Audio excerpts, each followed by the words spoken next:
नमस्कार. तू ही रे माझा मितवा ह्या सिरियलचे एपिसोड पाहण्यासाठी चॅनलला लाईक आणि सबस्क्राईब नक्की करा. आज आपण तू ही रे माझा मितवा ह्या सिरियलमध्ये पाहणार आहोत. इथे अर्णव आलेला नसतो घरी. त्या काळजीपोटी ईश्वरी बाहेर उभी असते आणि तो घरी आल्यानंतर तिला पाहतो. रागाने घराच्या दिशेने चालू लागतो. ती त्यांना विचारत असते, तुम्ही कुठे गेला होतात? तुम्ही घरी नव्हतात. सगळेजण मला विचारतील. मला किती भीती वाटत होती. मी कुणाला काय सांगू तुम्ही कुठे गेले?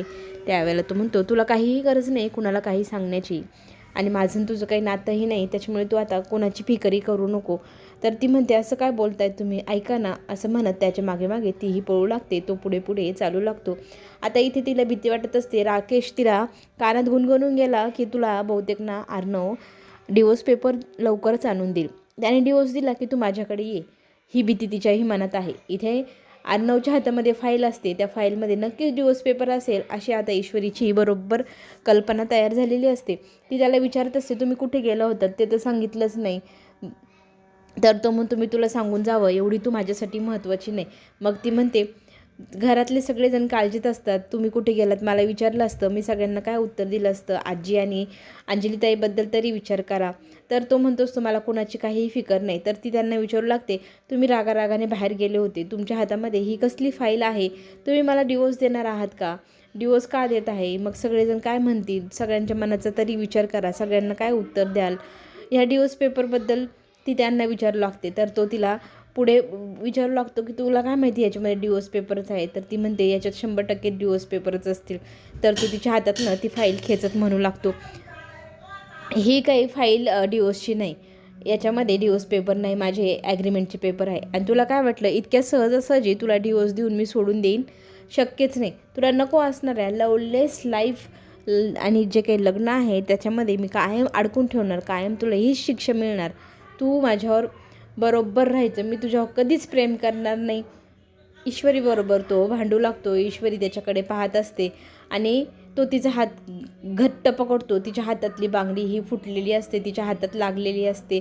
तिला फार रक्त आल्यासारखं होतं, फार वाईट वाटत असतं. नंतर सगळेजण झोपी जातात. ईश्वरी ही सोप्यावर झोपते, कारण अर्णवने सांगितलं आहे हे अर्धं रूम तुझा आणि अर्धा माझा, त्याप्रमाणे ती अर्ध्या रूममध्ये झोपलेली असते. पण तिला फार थंडी वाजते. थंडी वाजल्यामुळे ती हुडहुडत असते. तिच्या हुडहुडण्याच्या आवाजाने इथे अर्णवला जाग येते. तो पाहू लागतो कोण हुडहुडते. तर ईश्वरी हुडहुडत असते. एसीची थंड हवा तिला झेपत नसती. मग तो उठतो, एसी कमी करतो. ईश्वरीकडे पाहत तिला तिच्या काळजीपोटी कपाटातनं तिच्यासाठी ब्लँकेट काढतो आणि ते ब्लँकेट जाऊन तिच्या अंगावरती फेकतो. ती झोपेच्या याच्यात असते. ती पाहते अंगावरती ब्लँकेट फेकलेलं असतं अर्णवने.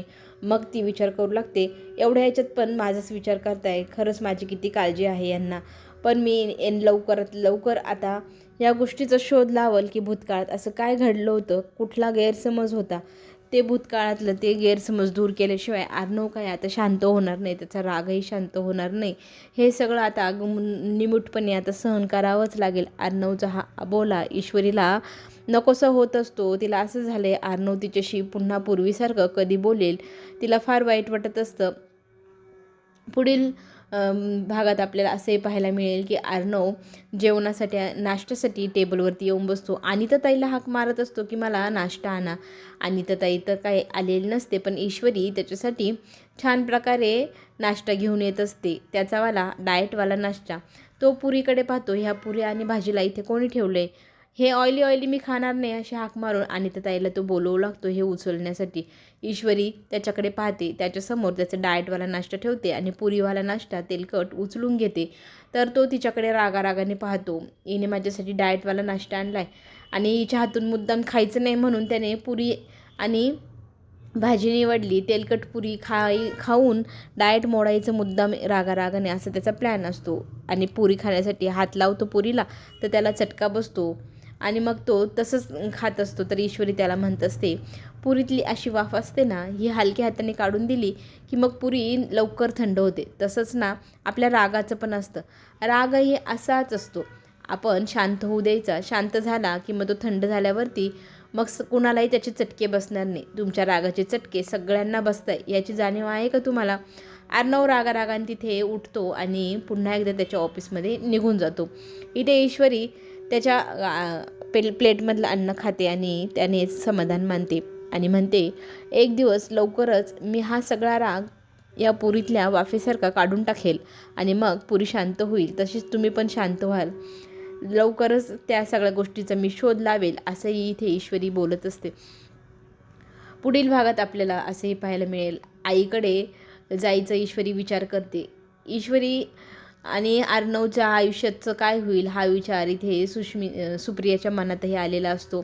तीही विचार करत असते की अर्णवने लहानपणी किती चटके सहन केले. त्याच्या आईने माझ्या ह्या एका गैरसमजामुळे आत्महत्या केली. त्यांनी बालपण हे असं बिना आईचं वडिलांचं घालवलं. यात दोष कुणाचाच नाही, खरं तर दोष फक्त ह्या परिस्थितीचाच म्हणावा लागेल.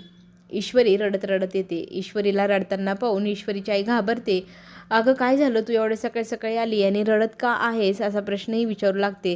तिचं ते रडणं थांबवण्याचा ती प्रयत्न करते, पण आईच्या गळ्यात ती पडते आणि ढसढस रडू लागते आणि म्हणू लागते, आई मी काय करू, मला काहीच कळेना. अर्णव सरांशी मी किती प्रयत्न करते, काहीही करायला गेले तरी ते माझ्यावर रागावतात आणि ह्या सगळ्या गोष्टीचा आता काय पर्याय काढावं हेच मला कळेना. कशी परिस्थिती आली आहे, तिथं मला बायकोही मानायला तयार नाही आहे गं. माझ्याकडे ते एक गुन्हेगार या दृष्टीनेच पाहतात. तर ईश्वरीची आई तिला शांत करते. तिला म्हणते, ही लढाई प्रेमाची आहे आणि ती प्रेमानेच लढावी लागणार. अर्णव लहानपणी खूप त्याने चटके सहन केल्यामुळे असा झाला आहे. त्याच्याशी बोलताना आपल्याला विचार करून बोलावं लागेल. त्याला ना जोपर्यंत आपण पुरावे देत नाही तोपर्यंत तो शांत होणार नाही आणि कोणाचं बोलणंही तो ऐकणार नाही. पण तू धीर धर, प्रेमाने वाग, त्याच्याशी अजिबात उलटून बोलू नको. शांत डोक्याने त्याच्याशी बोल. एक दिवस असा नक्की येईल, तो तुझ्याशी प्रेमाने बोलेल, प्रेमाने वागेल आणि आपल्याला यात यश नक्की मिळेल, अशी इथे शाश्वती तिची आई देऊ लागते. पण आई हे कसं शक्य होईल असा प्रश्न इथे ईश्वरी विचारू लागते. मग ती म्हणते, माझ्याकडे एक मार्ग लवकरच मिळाला आहे, तो निघाला आणि काही पुरावे माझ्या हाती आले की आपण लगेचच अर्णवची समजूत काढू. तोपर्यंत तू धीराने घे.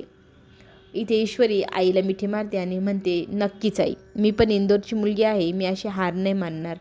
घरी आल्यानंतर ती पाहते अर्णवने जेवणच केलेलं नसतं. मग अर्णवला जेवायला बोलवण्यासाठी त्याच्या ऑफिसच्या ठिकाणी ती जाते आणि म्हणू लागते की तुम्ही जेवला नाही, तुम्हाला जेवायला मी वाढते, चला जेवायला. तर इथे अर्णव जेवायला नकार देत असतो. ईश्वरी म्हणू लागते की हे मंगळसूत्र तुम्ही माझ्या गळ्यात किती हक्काने टाकलं, किती हक्क गाजवत होतात. आता वेळ आली आहे माझी हक्क गाजवण्याची.